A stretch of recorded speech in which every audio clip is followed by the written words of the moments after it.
Bien, vamos a continuar con el estudio de Primera de Corintios. Por lo tanto, abrimos nuestras Biblias en Primera de Corintios. De otra manera sería complicado. Bien, nos quedamos en el... Bueno, esa es la parte segunda del capítulo 1. Y nos quedamos justamente... Bueno, vamos a ver dónde nos quedamos. Nos hemos quedado. A ver, aquí en el versículo 6 para empezarlo. Solamente haciendo mención del versículo 4 y 5 para entrar en el contexto. Gracias doy a mi Dios siempre por vosotros, por la gracia de Dios que os fue dada en Cristo Jesús. Gracias doy a mi Dios, dice, siempre por vosotros, por la gracia de Dios que os fue dada en Cristo Jesús. ¿Sabe que Pablo da gracias a Dios por ellos, por la gracia que Dios les había dado? Por lo tanto, aquí tenemos ya un principio de cómo orar también los unos por los otros. Muchas veces decimos que no sé cómo orar. Bueno, pues mira, aquí sabes cómo orar. Da gracias a Dios por la gracia que ha dado a tus hermanos. ¿Mm? Porque es lo principal. Porque sin la gracia de Dios no hacemos nada. No podemos agradar a Dios, ni siquiera intentarlo. Así que necesitamos la gracia. Entonces es un reconocimiento delante de Dios de que realmente reconocemos que Él es. Porque solamente Él puede dar la gracia para que podamos obrar conforme a su voluntad. Luego en el 5, porque en todas las cosas fuisteis enriquecidos en Él, en toda palabra y en toda ciencia. Bueno, en todas las cosas no es literalmente en todas las cosas. Porque, por ejemplo, alguien podría decir, bueno, a ver, yo soy pobre, no soy rico, por lo tanto Dios no me ha bendecido con riquezas. Y te diré, pues sí, es cierto. Es que, pero es que la Biblia dice, y entonces pueden citar, porque en todas las cosas fuisteis enriquecidos. Se entiende en las cosas que son eternas, ¿vale? Ese es el contexto. El contexto es no las cosas materiales, no las cosas que a la gente...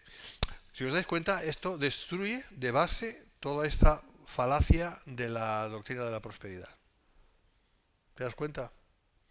Porque Dios quiere que tú seas próspero, que tú seas bendecido. Claro, estás siempre pensando en cosas materiales, ¿eh?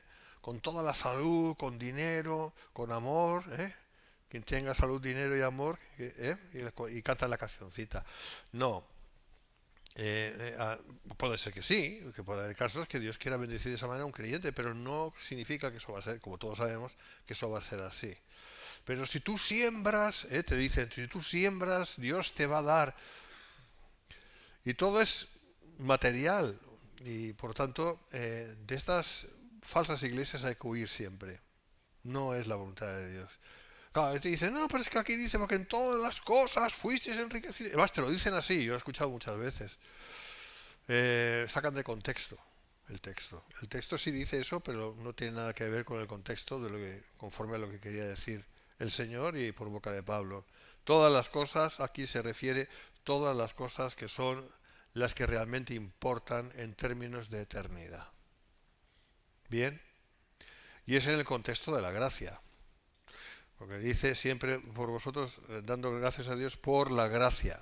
Esa es la cuestión. Todas las cosas es la gracia de Dios, que la gracia de Dios es todo lo que necesitamos para hacer su voluntad. Amén. Este es el texto y este es el contexto. Y bueno, enriquecidos en él, fuisteis en toda palabra, ¿cuál es la palabra? Pues la palabra de Dios. ¿Vale? Toda palabra, ¿qué es? Que vamos a aprender idiomas y vamos a saber todos los idiomas y vamos a ser unos discursadores, unas personas que discursan, que hacen discursos, ¿no? No tiene nada que ver.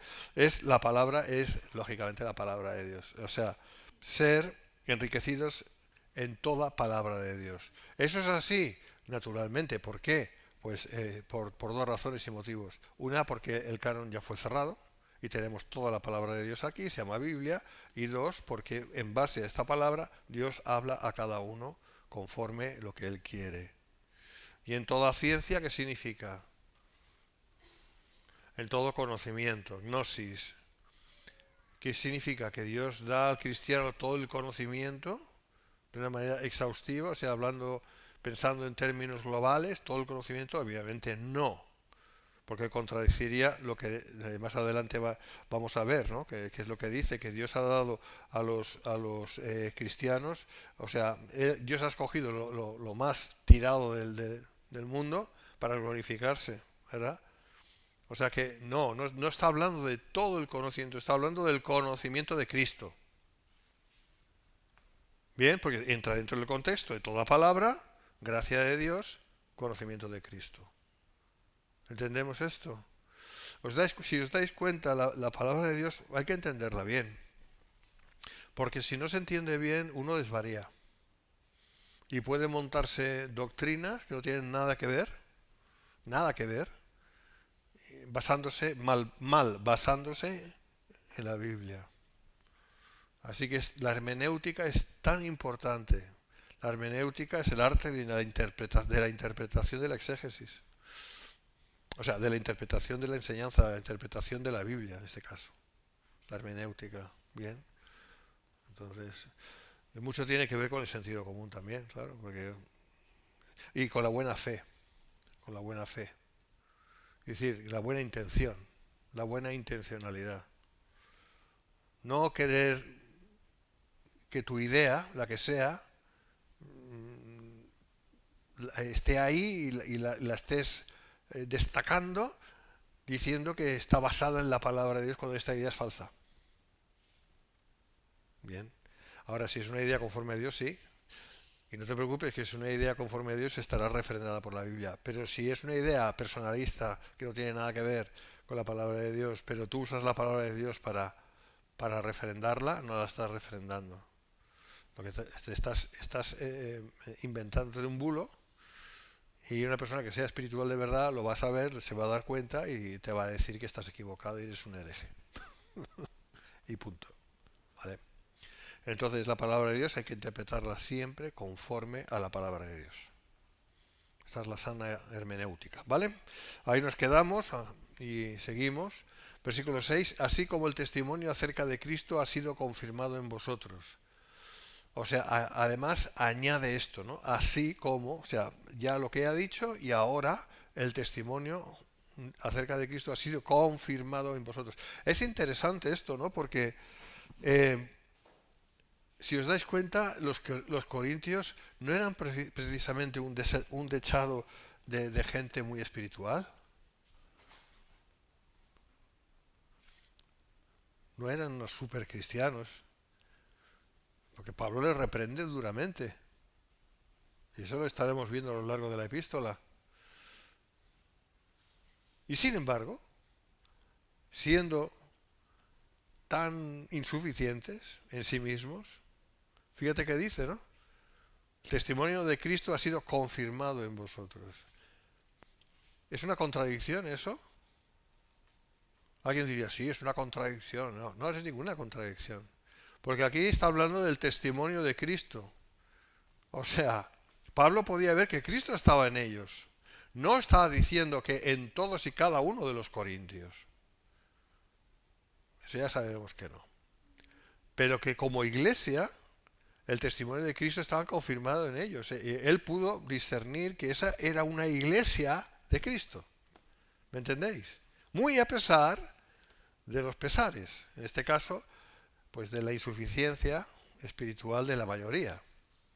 ¿Por qué? Porque era una realidad. Eran gente que venían del mundo pagano, gente recién convertida con un bagaje absolutamente desastroso, sin conocimiento de la palabra de Dios, como gentiles que eran, etcétera, etcétera, etcétera, como ya expliqué en un principio, ¿no? Entonces es normal que ellos estuvieran así. Eran como niños, ¿verdad? Que necesitaban ser instruidos. Y no puedes esperar de un niño que tenga todo el conocimiento y que sea como un adulto, porque es imposible. Pero sí puedes ver que ese niño es hijo tuyo, si lo es, ¿no? Es hijo tuyo, lo reconoces. Estoy haciendo una analogía, es un ejemplo, ¿no? Si es tu hijo, pues tú reconoces que es tu hijo, a pesar de que tú como padre pues discutes con él, porque claro, él es un niño, además es un poco rebelde y tú discutes con él contigo, pero aún así no deja de ser tu hijo. ¿Me explico?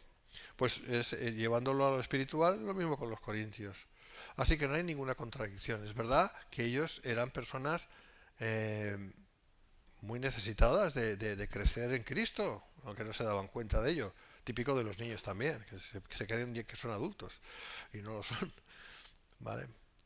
Eh, Ellos espiritualmente necesitaban crecer, pero es que necesitaban tiempo también y la obra de Dios en sus vidas y el toque del Espíritu Santo constante del Espíritu Santo, etcétera, etcétera, etcétera. O sea, eso es lo que sabe reconocer Pablo de los Corintios, a pesar de que también les dice que, bueno, pues que distaban mucho de ser perfectos. ¿Me explico? Así que lo importante es ser hijo, en este caso espiritual. Si uno es hijo de Dios, entonces bien. Esta es la clave. ¿Qué más podemos decir? Esto es una referencia al momento de la salvación en el que el Evangelio fue oído, creído y establecido en el corazón. Bueno, que es lo que estaba diciendo. En ese momento tuvo lugar la capacitación del versículo 4 porque el creyente se convierte en un recipiente de la gracia de Dios. Bueno, esto es un comentario, no de los corintios directamente, pero sí de los creyentes. ¿Qué decía el versículo 4? Gracias doy a mi Dios siempre por vosotros, por la gracia de Dios que os fue dada en Cristo Jesús. Pablo sabía reconocer que los corintios tenían, en este caso los corintios, tenían la gracia de Dios. Por lo tanto, sí eran, como ya he dicho, una iglesia de Jesucristo. ¿Vale? O sea, uno puede haber nacido en el seno de una familia cristiana y eso no necesariamente le hace ser cristiano. Entonces es una cosa que nos cuesta entender como padres, como es obvio. Pero es algo que tenemos que aceptar, porque si no hay ninguna garantía. Y aquellos que dicen, bueno, pero es que Pablo le dijo al carcelero de Filipos, eh, cree en el Señor Jesucristo y serás salvo tú y tu casa. Bueno, sí, es verdad. Pues eso fue el caso puntual. Una palabra rema al carcelero. Pues eso no significa que ese es el caso de todos, como todo el mundo sabe.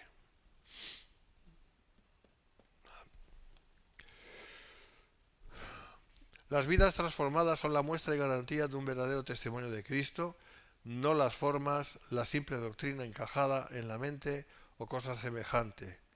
Los corintios tenían ese testimonio, al menos una mayoría de ellos, que no todos, como ya dije. Esto es interesante, ¿no? La primera parte de lo que he leído, si os acordáis, este domingo pasado, pues estaba diciendo algo similar, ¿no? Cuando hablábamos de la religión son las formas. ¿Las formas son importantes?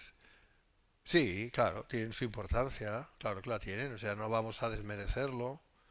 Algunos se van al otro extremo y dicen, las formas no son importantes, lo importante es el fondo, hombre. Lo importante es el fondo, eso estoy de acuerdo, pero las formas también son importantes. Es lo que le decía yo a mi esposa, que no está aquí ahora, ¿no? O sea, esta tarde, ¿no?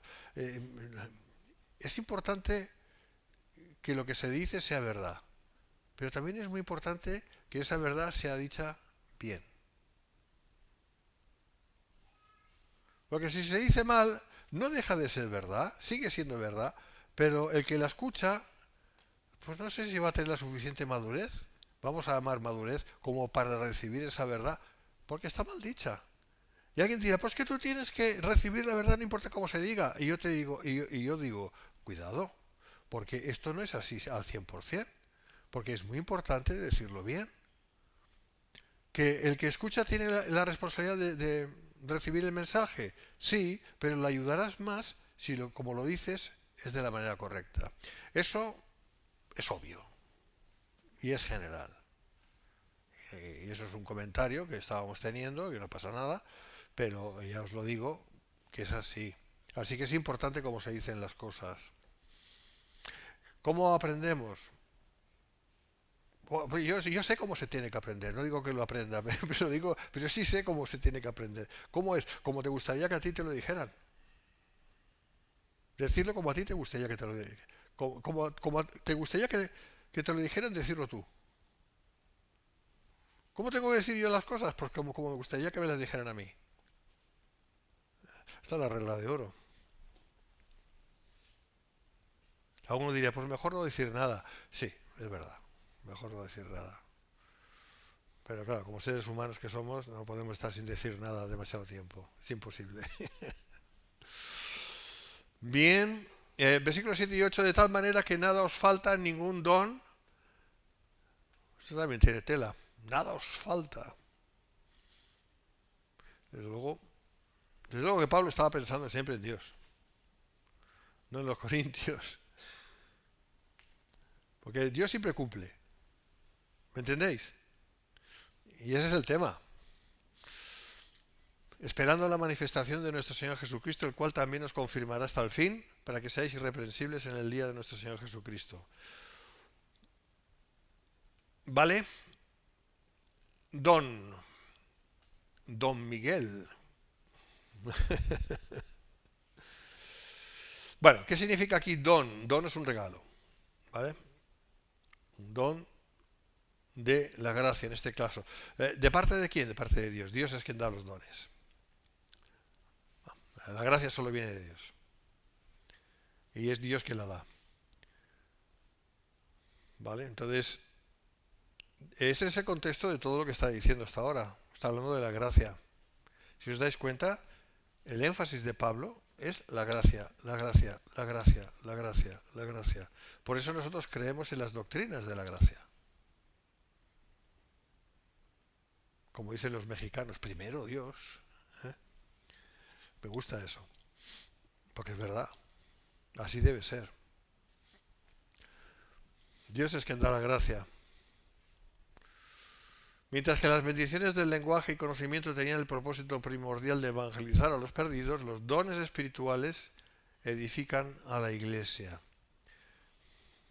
Puesto que estos dones son dados a cada creyente, sin considerar su madurez o espiritualidad, aunque los corintios eran muy imperfectos, los poseían en su totalidad. Esto es algo que hay que tener bien en cuenta y nos va a ayudar a destruir toda tentación de sentirnos culpables. Hermanos, si somos de Cristo, no hay culpabilidad alguna en nosotros, no hay culpa. Pero siempre la carne y el enemigo van a intentar hacernos sentirnos culpables. O como también decimos, condenados. A lo mejor no aceptamos eso de condenados porque ya es demasiado, pero culpables sí lo aceptamos y está mal. Esos corintios no eran perfectos y sin embargo tenían los dones del Espíritu Santo. Dones que entendemos que en aquel tiempo eran los que eran. Hoy en día ya no son los mismos, porque la acción del Espíritu Santo ha cambiado. Eso es lo que yo creo. Ha cambiado, no radicalmente, pero sí ha habido una transición. ¿Por qué? Pues es muy obvio. Cuando lleguemos de todos modos al capítulo 12, si alguna vez llegamos y el Señor no ha venido antes, que es posible, ya entenderemos más de eso. Vamos a ver, os lo vais a entender. Los primeros cristianos tenían los mismos instrumentos, decir armas, pero no es armas, los mismos instrumentos que nosotros, no. ¿Estaban en desventaja instrumentalmente hablando? Sí. ¿Por qué? Pues porque no tenían el Nuevo Testamento. No lo tenían. A lo mejor algún escrito. Pero ellos, realmente para su crecimiento espiritual, tenían que basarse necesariamente en la obra directa del Espíritu Santo a través de profetas, lo que se llama los profetas del Nuevo Testamento o neotestamentarios. Tenían el Antiguo Testamento, que por otra parte tampoco conocían demasiado, o nada, sobre todo los de origen gentil. Pero nosotros tenemos la Biblia completa. El libro del Apocalipsis se escribió en el año 90 después de Cristo. En la época en que Pablo escribe a los Corintios, el libro de Apocalipsis no existía. ¿Estaban en desventaja ellos? Sí y no. Sí, desde la perspectiva escrita, de la revelación escrita. Y no, porque ellos tenían una mayor... si os podéis mover un poco menos, de verdad que lo agradecería. Ellos tenían un mayor profusión de la obra del Espíritu en sus vidas. Es decir, el Espíritu Santo se movía de manera mucho más poderosa en ellos por la necesidad de aquellos tiempos, de que no tenían la Biblia escrita. El Nuevo Testamento se entiende. Y por tanto Dios, que sabe lo que hace, pues les asistía de una manera especial. Hoy en día, ¿es necesaria esa obra del Espíritu Santo en nuestras vidas tan profunda como fue en aquellos tiempos? No, ¿por qué? Por lo que estoy diciendo, porque tenemos la palabra entera escrita. Es que hay que entender un principio. Dios quiere que los cristianos de todos los tiempos se basen en la fe y no en el conocimiento. No estoy diciendo que Dios no quiere que conozcamos, no estoy diciendo eso. Lo que estoy diciendo es que lo que nos dirige tiene que ser la fe. Por fe nos movemos, por fe, no por entendimiento. ¿Vale? Si fuera por entendimiento, ya tendríamos a los ángeles visibles aquí desde siempre, hablándonos. Pero entonces no podríamos crecer en fe. ¿Por qué no podríamos crecer en fe? Porque ya estaríamos viendo lo que tenemos que recibir por fe.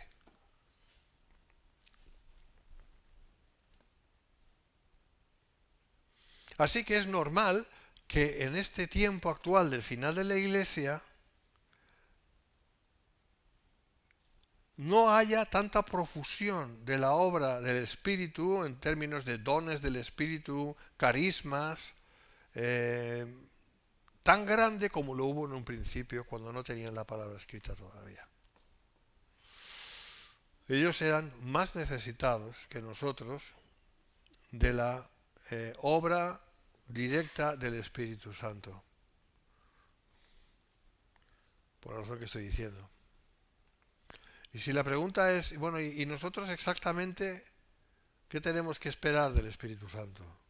La respuesta es complicada. Yo puedo decir que depende mucho de la fe tuya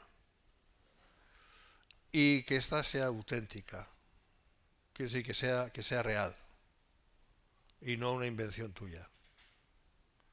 Hay demasiada gente que dice, es que Dios me ha dicho, es que siento del Señor, es que yo creo que se hace un abuso, personalmente pienso que se hace un abuso de eso.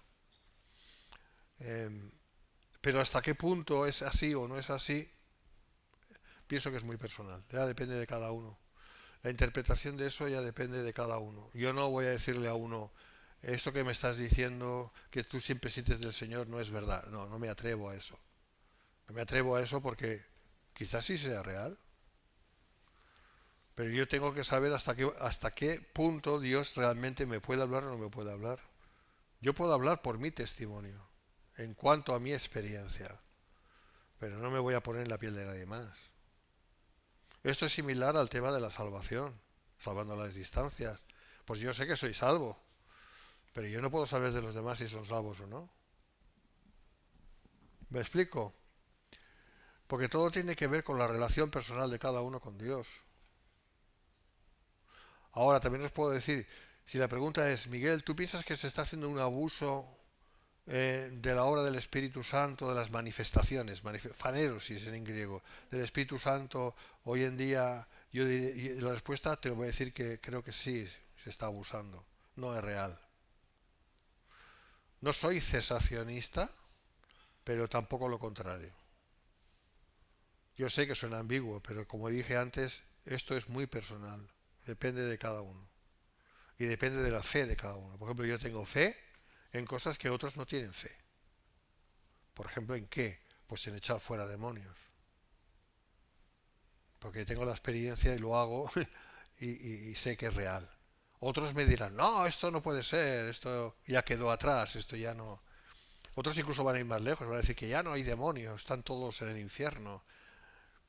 Y digo, sí, Dios quisiera que fuera así, pero no es así. Pero yo no le puedo hacer creer a alguien algo que yo creo y viceversa, ¿vale? De eso hablaremos más cuando ya llegue el momento. Pero el punto aquí es que los corintios que vivieron en la época que vivieron, y eso fue al inicio de la iglesia, ¿me seguís? ¿Vale? Que no tenían el Nuevo Testamento, que solamente en esos momentos habían recibido esta primera epístola de Pablo, y ya está, y poco más. que ni siquiera tenían el libro de Apocalipsis en sus manos y seguramente tampoco el libro de Hebreos y a lo mejor habían oído hablar de Primera de Tesalonicenses, que fue el primer libro del Nuevo Testamento escrito. Necesitaban el ministerio profético, necesitaban que Dios les hablara a través del rema, es decir, de la palabra puntual. Y si era de Dios, esa palabra siempre sería conforme a la palabra escrita que la tenemos nosotros, ellos no la tenían. ¿Ok? Y siendo así, con lo imperfectos que eran, Dios les usaba en los dones del Espíritu, según aquella época. Por ejemplo, hay un don, ya voy a ir un poco más lejos, ya que me he empezado. Hay un don del Espíritu que yo sí que creo que sigue, que es el hablar en lenguas. Yo hablo en lenguas, pero hay tantos cristianos que no hablan en lenguas. ¿Son menos cristianos que yo? No. Sencillamente no tienen esa fe. Pero yo sé que eso es de Dios y que eso funciona, tal y como está escrito.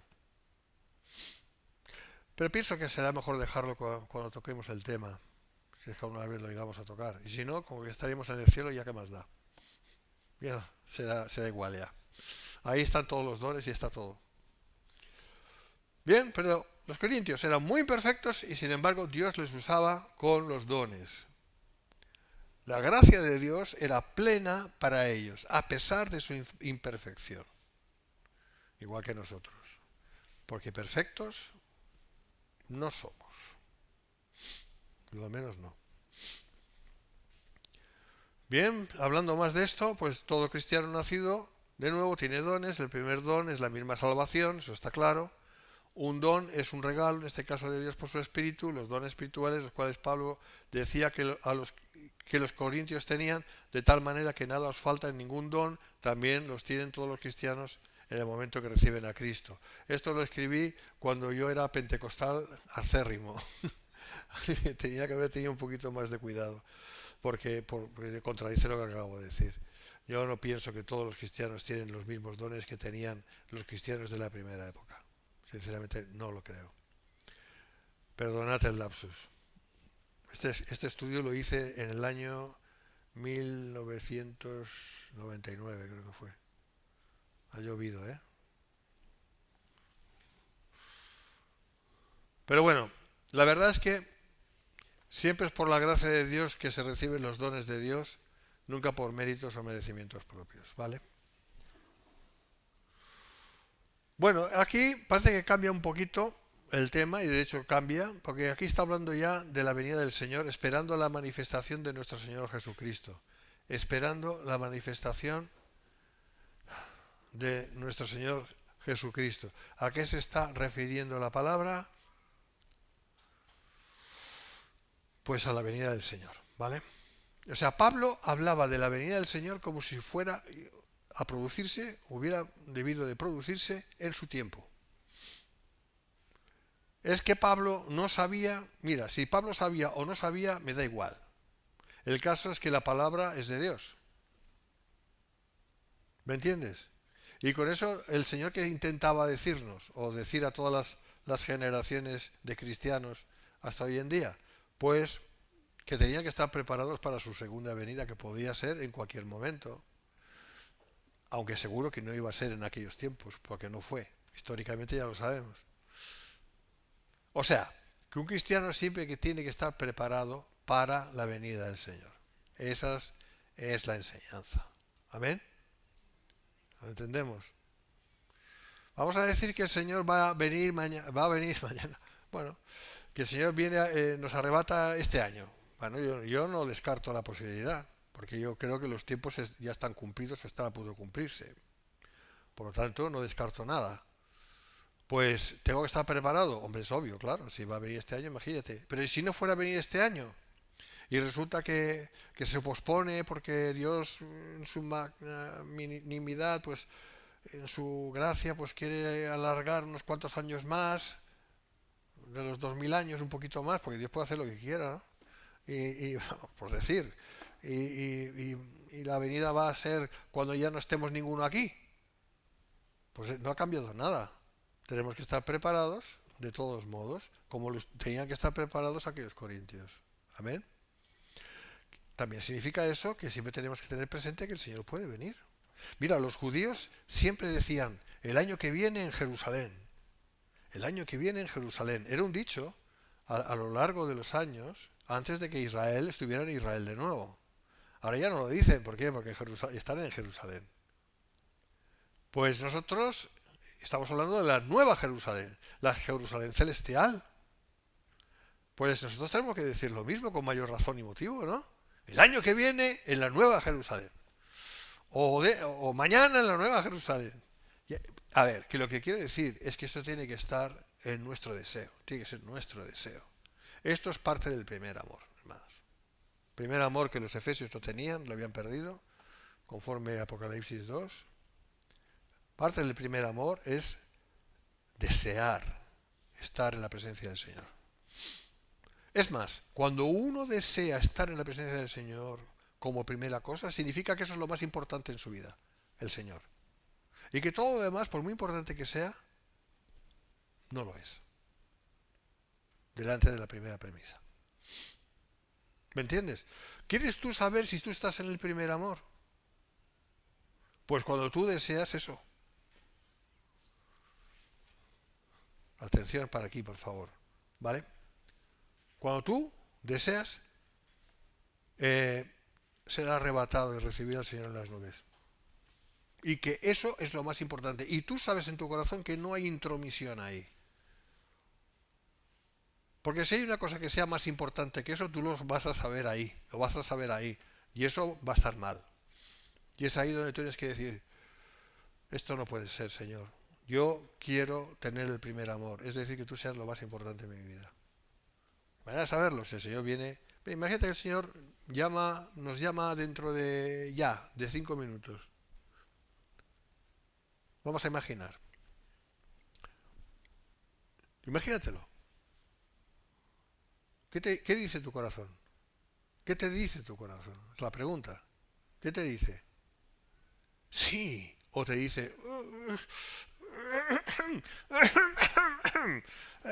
no, pero no seas hipócrita. No te engañes a ti mismo. O sea, reconoce la verdad. Reconoce la verdad. Si en 5 minutos viene el Señor, ¿qué te dice el corazón? ¿Qué dice tu corazón? ¿Está dispuesto? ¿Está adelante? ¿O primero está pensando, no, que es que me tengo que casar? O tengo que esto, o tengo que lo otro. Cosas muy lícitas, ¿eh? Nada raro. Es que quiero tener hijos. Es que... Bueno, todo esto no es mi caso ya, o sea que... Pero con vosotros que sois más jóvenes, o cualquier cosa, o no, es que ahora este coche que me voy a comprar, que no es mi caso tampoco, este coche que me voy a comprar, esta moto, o esta novia, o este novio, o no sé qué, o este hijo, esta hija, ¿qué es lo más importante? ¿Cuándo vas a saber? ¿Cómo vas a saber qué es lo más importante en tu corazón? Cuando tú te hagas, si es el Señor o cualquier otra cosa, pues cuando tú dices, cuando tú te imaginas que el Señor va a venir ya, y tú sientes en tu corazón que hay algo que parece más importante que eso.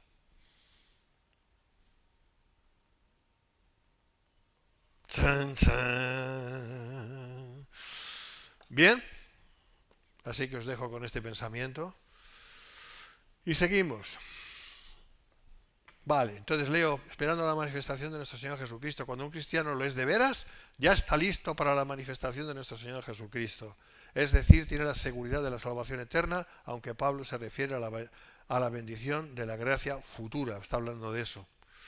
En la segunda venida del Señor, su gloria, honor y majestad se revelarán en plenitud y esplendor irresistibles, y en aquel tiempo todos los creyentes verdaderos quedarán establecidos de forma definitiva en su santidad y libres de todo pecado, resucitados en gloria y pureza para vivir para siempre en el cielo con Dios.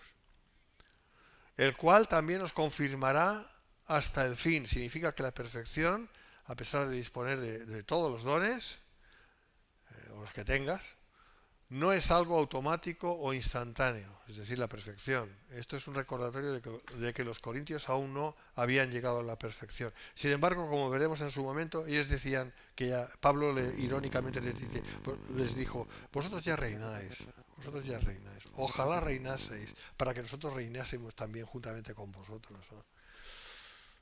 Pues eso es similar a lo que dije antes, ¿no? Los chavales, ¿no? Los jóvenes, bueno, no tan pequeñitos, ya también más grandes, ¿eh? Que se creen que saben más que los padres, ¿eh? Que se creen que saben más, que están esa soberbia típica de la infancia, pubertad y juventud, ¿no? Se creen que saben más. Y tú como padre, pues dices, uff,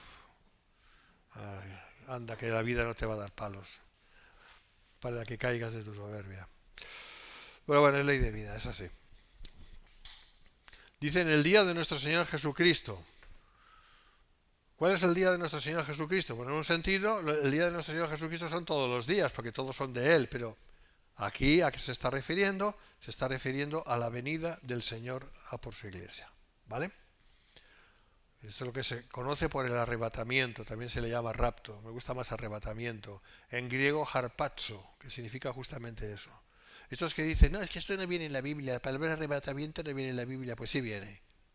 En 1 de Tesalonicenses capítulo 4, versículo 17, y está hablando la palabra griega es harpazo, que significa rapto. Es decir, es como atrapar una mosca así rápidamente. Esto es harpazo, una mosca. La coges así, no, porque es microbios, pero ya me entiendes, ¿no? ¿Vale? Es coger, aquí en España se dice coger. Yo sé que suena mal en otros países, pero yo como soy español, pues voy a decir así. Coger algo rápidamente, como decís vosotros algunos, agarrar. Agarrar para nosotros es agarrar, es así, es diferente el sentido. Pues bueno, es coger algo rápidamente y llevártelo. Así. ¿Vale? Así será la venida del Señor a por los suyos. Amén. Que por cierto, esta canción sería bueno cantarla de nuevo. Así será. ¿Vale? Bien, pues esto es lo que está hablando cuando dicen el día de nuestro Señor Jesucristo. Debe distinguirse del día del Señor, que es otra cosa, que tiene que ver con el juicio de los impíos. ¿Está destinada la iglesia a pasar por el día del Señor? Y unos decían, amén, amén, amén. No, nada de amén. No, porque el día del Señor es el día del juicio. Es el Armagedón. Es la ira de Dios que se desata contra este mundo.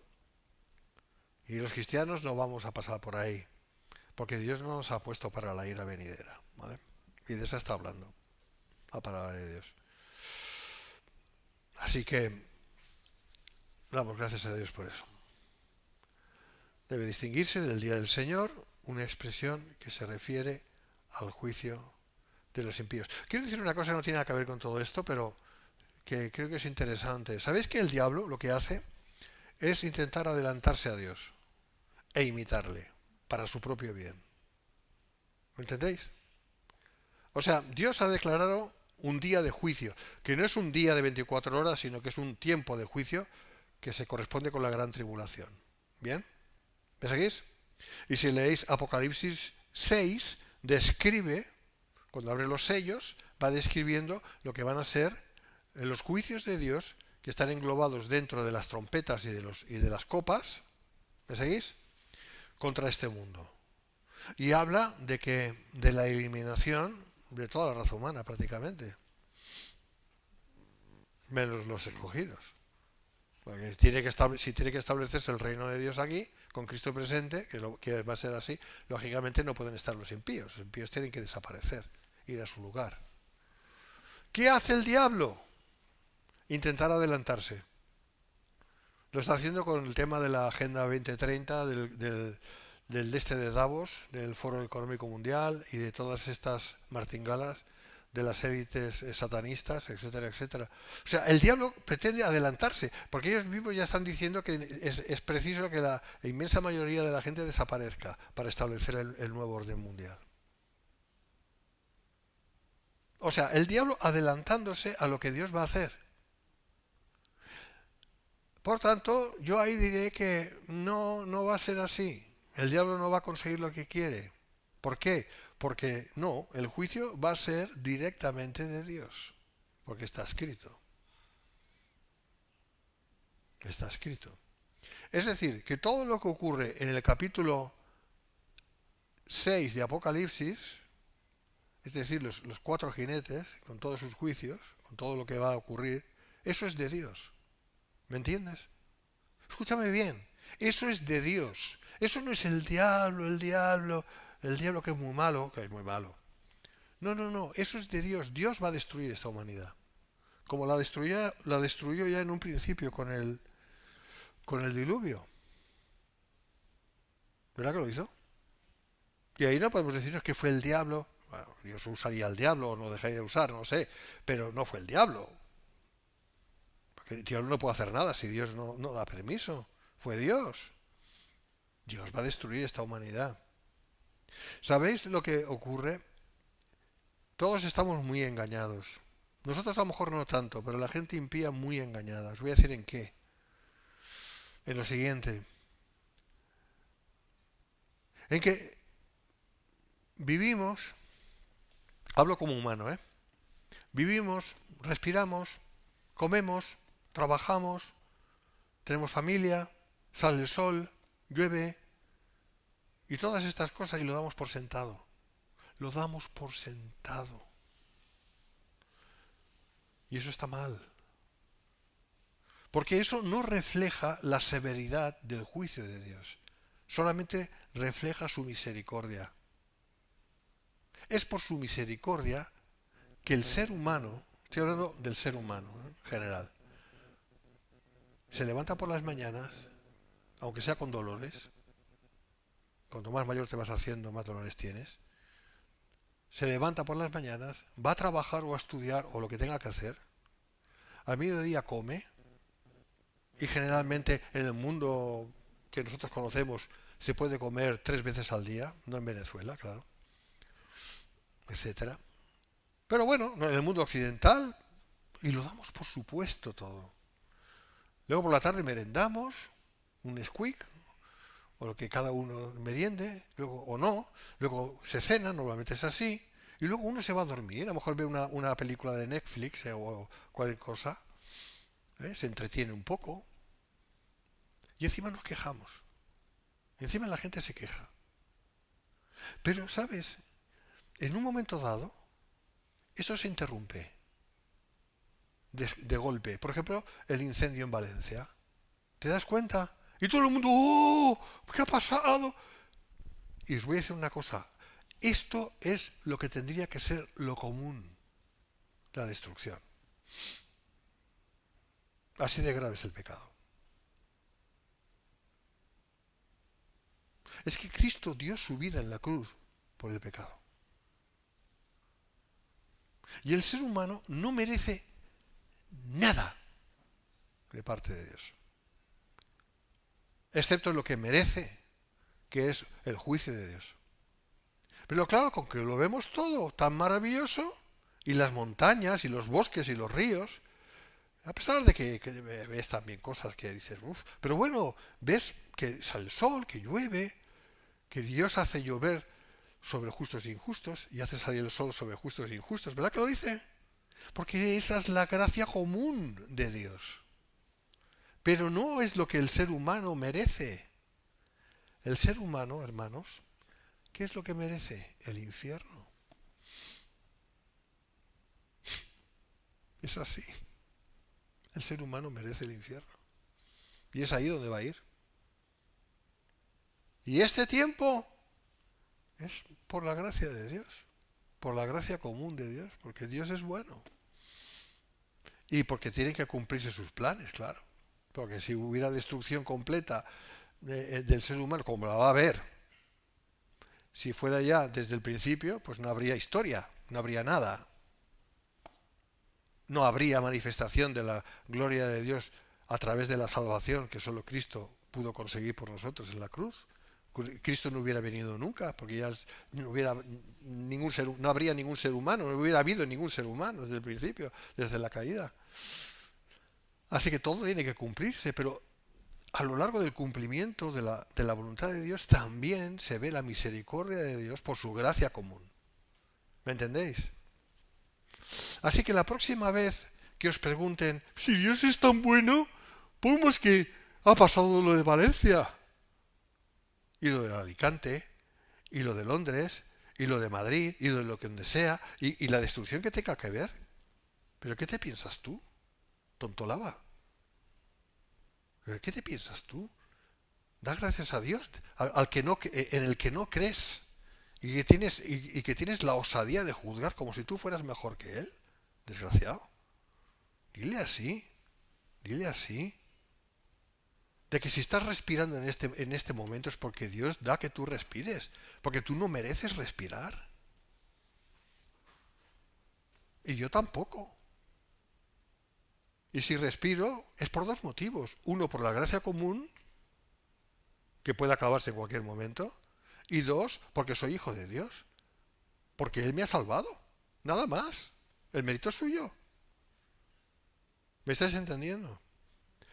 Pero nos cuesta entender esto porque estamos mal acostumbrados. Estamos mal acostumbrados, hermanos. De verdad. Y nosotros los cristianos también estamos mal acostumbrados. Y encima hay gentuza en esas falsas iglesias de la prosperidad que lo que te están diciendo es que nosotros merecemos lo mejor. Hoy es tu gran día, hay un campeón dentro de ti y tú mereces porque tener de todo y no sé qué. Y van engañando así a los cristianos. Todo eso es falso. Es un abuso. Ahora, Dios les va a dar el pago a todos estos falsos maestros. En su día Dios les dará el pago. Pero en esta iglesia vamos a decir la verdad. Vamos a decir lo agradable, para que me entendáis. Lo agradable que podemos tener en esta vida es porque Dios es bueno, no porque lo merezcamos.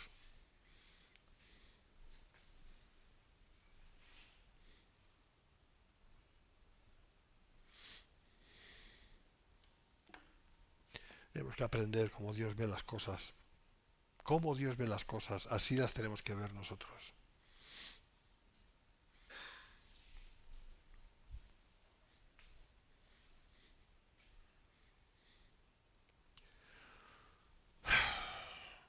Bueno, un poco más. Y fuisteis llamados a la comunión con su Hijo, Jesucristo nuestro Señor.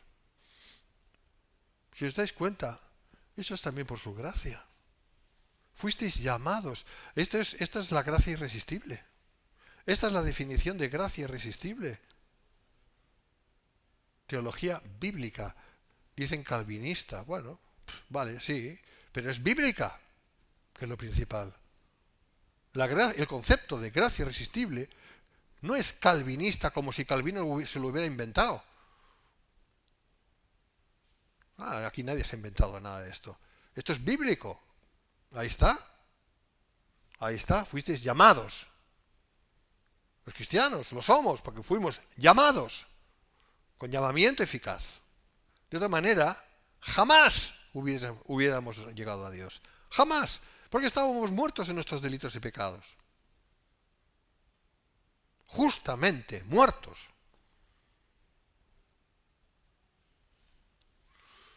Y mira, aquellos corintios que no eran nada del otro mundo, ¿verdad? Como personas, nada, más bien chusmilla. ¿Eh? Dios les escogió. Fueron llamados. Fueron llamados. Igual que nosotros, los cristianos, que también somos chusmilla, nosotros mismos. Chusma, pues, poca cosa. Escoria, si quieres, porque es realmente lo que dice la palabra, escoria. Escoria. La escoria del mundo fue lo que Dios escogió. Vaya.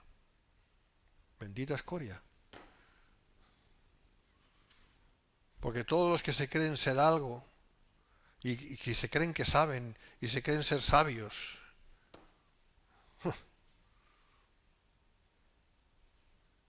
no pueden llegar a Dios. Si Dios no les llama, de igual modo, no pueden llegar a Dios. Es decir, nadie puede llegar a Dios. Es decir, Cristo no es aceptable. Nadie puede aceptar a Cristo. al revés. Dios acepta a quien quiere en Cristo Jesús, o por medio de Cristo Jesús, es decir, por medio de los méritos de Cristo Jesús. ¿Entendemos esto? No hay ningún mérito en nosotros, ninguno. Fuisteis llamados a la comunión con su Hijo Jesucristo nuestro Señor. Este llamamiento, como siempre en las epístolas del Nuevo Testamento, se refiere a un llamamiento eficaz que salva. Dios es quien llama a salvación y a su cielo, por lo cual será fiel en dar la gracia necesaria para cumplir con ese llamamiento eficaz. Y lo vamos a dejar aquí ya, porque son casi las 9. Dios os bendiga, hermanos.